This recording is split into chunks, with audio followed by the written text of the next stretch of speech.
Atos 11, 19, os que foram dispersos a partir da perseguição que começou com a morte de Estevão, se espalharam até a Fenícia, Chipre e Antioquia, não anunciando a palavra a ninguém que não fosse judeu. Alguns deles, porém, que eram de Chipre e de Cirene, que foram até Antioquia, falavam também aos gregos, anunciando-lhes o evangelho do Senhor Jesus. A mão do Senhor estava com eles, e muitos crendo se converteram ao Senhor. A notícia a respeito deles chegou aos ouvidos da igreja que estava em Jerusalém, e enviaram Barnabé até Antioquia. Quando ele chegou e viu a graça de Deus, ficou muito alegre e exortava todos a que com firmeza de coração permanecessem no Senhor, porque era um homem bom, cheio do Espírito Santo e de fé, e muita gente se uniu ao Senhor. Depois Barnabé foi a Tarso à procura de Saulo, e quando o encontrou, levou para Antioquia, e durante um ano inteiro se reuniram naquela igreja e ensinaram numerosa multidão. Em Antioquia os discípulos foram pela primeira vez chamados cristãos. Naqueles dias alguns profetas foram de Jerusalém para Antioquia, e apresentando-se um deles chamado Ágapo, dava a entender pelo Espírito que haveria uma grande fome em todo o mundo. Essa fome veio nos dias do imperador Cláudio.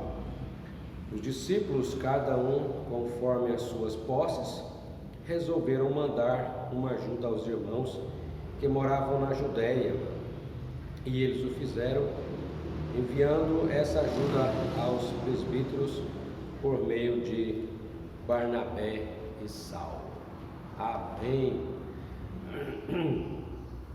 Os irmãos dispersos por causa da perseguição que começou lá com Estevão, foi anunciando a palavra de Deus, uns só aos judeus, depois outros também aos gregos, e diz o verso 21 que muitos creram e se converteram, porque esse é o objetivo.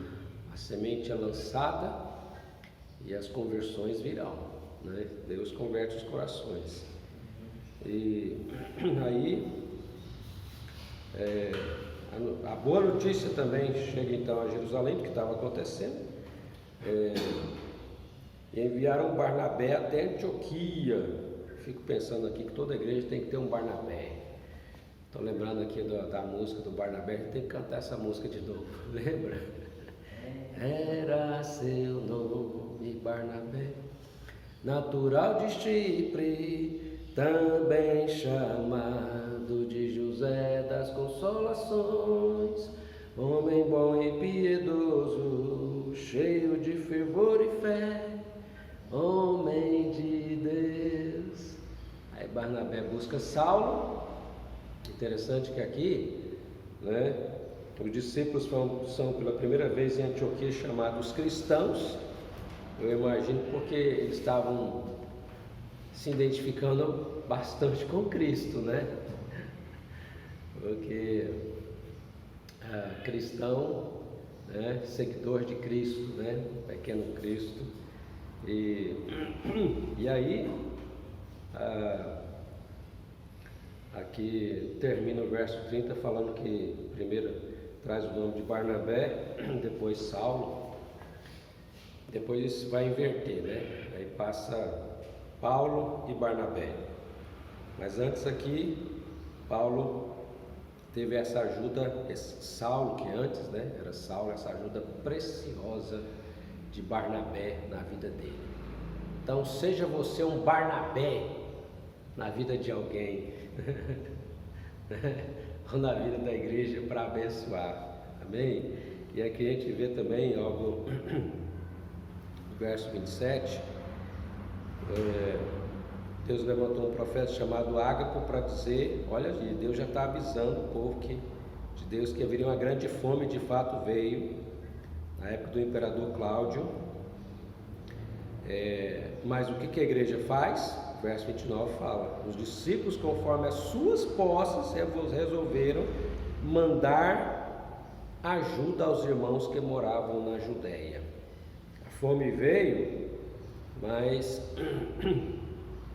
os irmãos não vão passar fome não, nós vamos ajudar. E é assim que devemos agir, e não só com relação aos irmãos, é claro, que o Senhor diz para amar o próximo a nós mesmos, né? No tempo das calamidades, das epidemias, das guerras, das fomes, das pestes, né, que virão ao mundo, a igreja precisa fazer a diferença. Amém? Façamos nossos pedidos de oração.